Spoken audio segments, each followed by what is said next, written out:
Sveiki, mielieji, su jumis Lingita ir kanalas Gurkšnis dangaus. Taigi šiandien kalbėsime apie sveikatą, apie santykius ir kad santykiai arba sveikata lygu santykiai, santykiai lygu sveikata.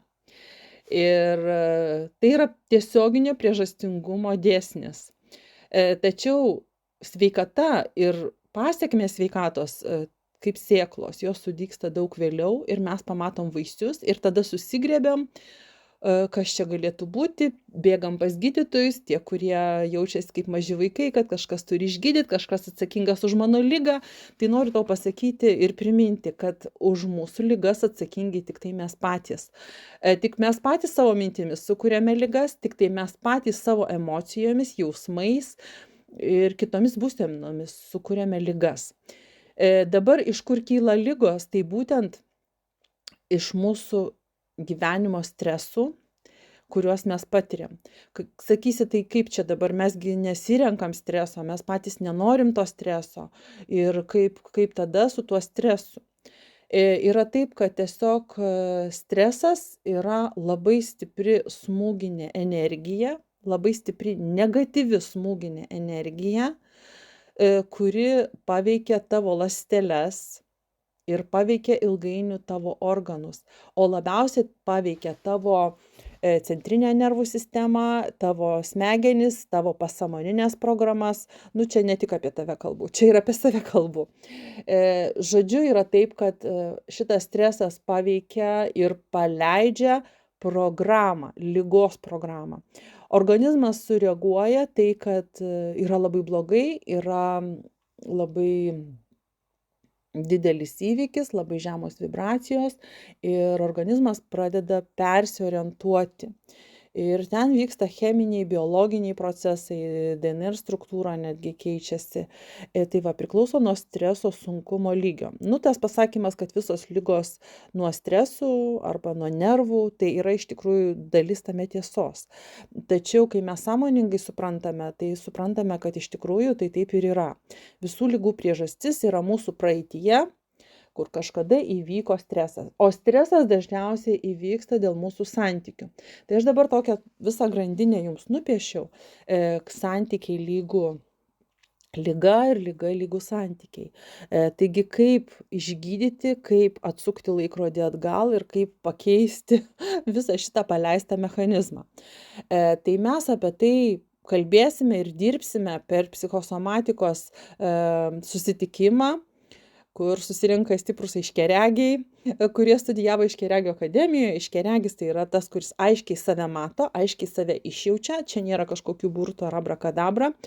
Visa tai pamatuojama aparatais, kur dabar atsisiunčiu aparatūrą, kur galima bus padaryti magnetinį rezonansą ir pamatyti deformacijas mūsų auros, deformacijas mūsų čakrų, kur ten kažkas netiki ar tiki ten, kad čakros yra, tai yra tikrai mūsų energetiniai centrai, kurie būtent sukasi šitą energiją ir ta energija yra skirtingų dažnių.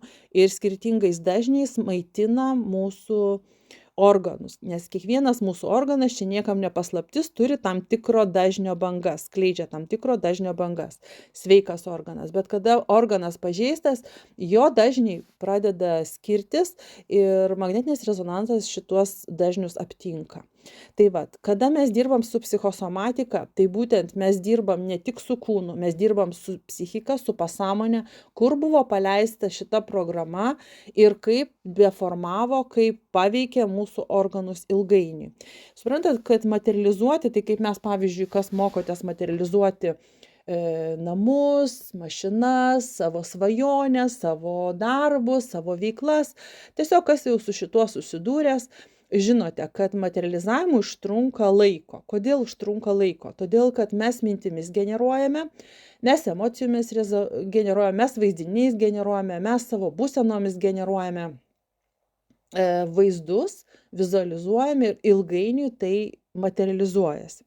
Kažkas to tiki, kažkas to netiki, aš tuo tikiu jau daug metų ir mano gyvenime tai veikia, tai, ką aš svajojau, tai, ką aš norėjau, iš tikrųjų materializavosi.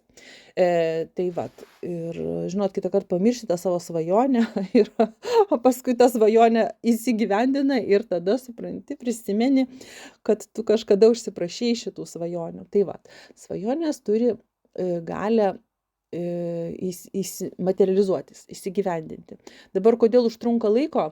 Tai yra panašiai kaip augalas. Mes įdedam sėklą į žemę, sėkla apmiršta, sudygsta, išleidžia šaknis, tada įsišaknyja, tada auga stiebas, užauga į augalą, tada neša vaisius.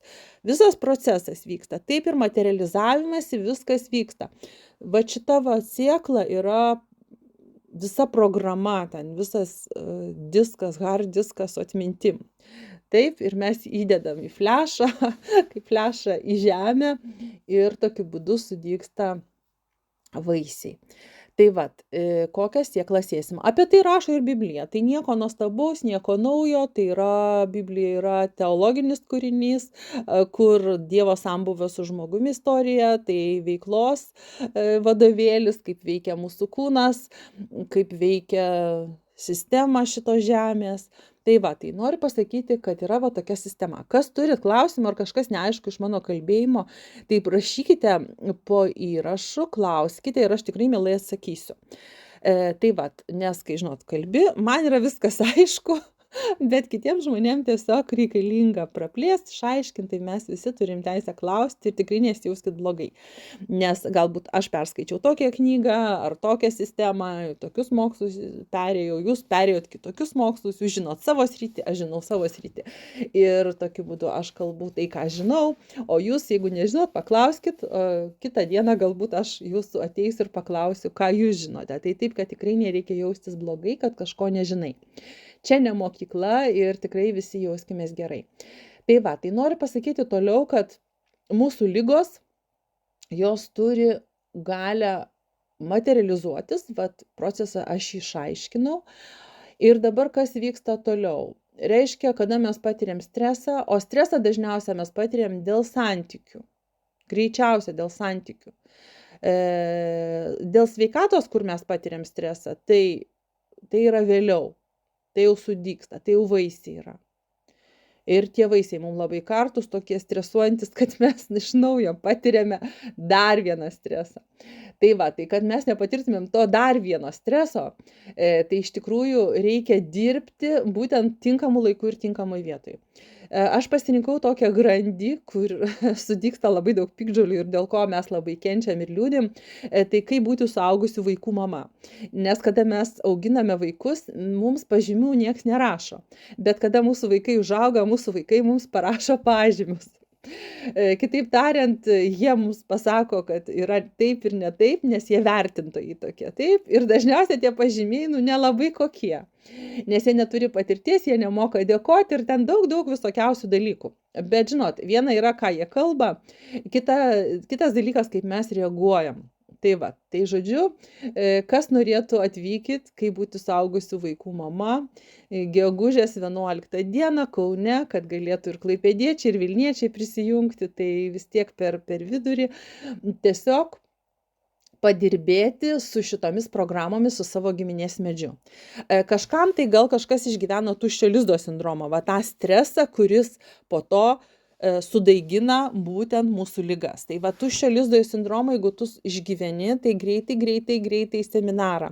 Arba prie jūros, taip pat gegužės pabaigoj, pagal galimybę žiūrėkit, 24, 25, 26 dieną bus prie jūros seminaras, kur dirbsim su visų giminės medžiu, ne tik su savo atžalomis, bet ir su savo šaknimis.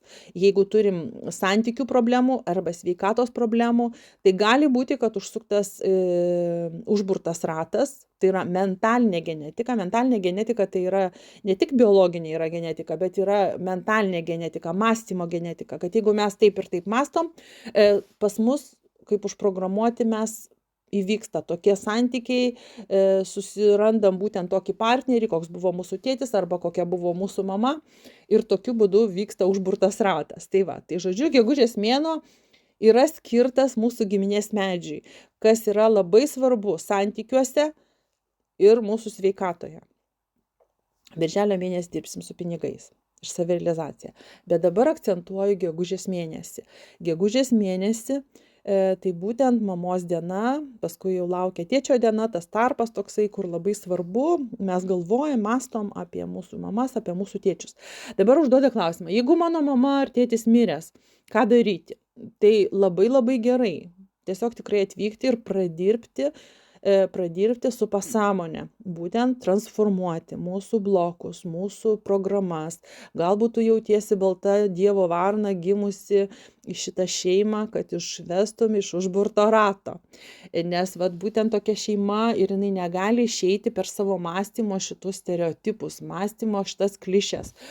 Būtent ir tu tokia šviesi siela atėjai išvesti iš šito užburto, uždaro sansaros rato.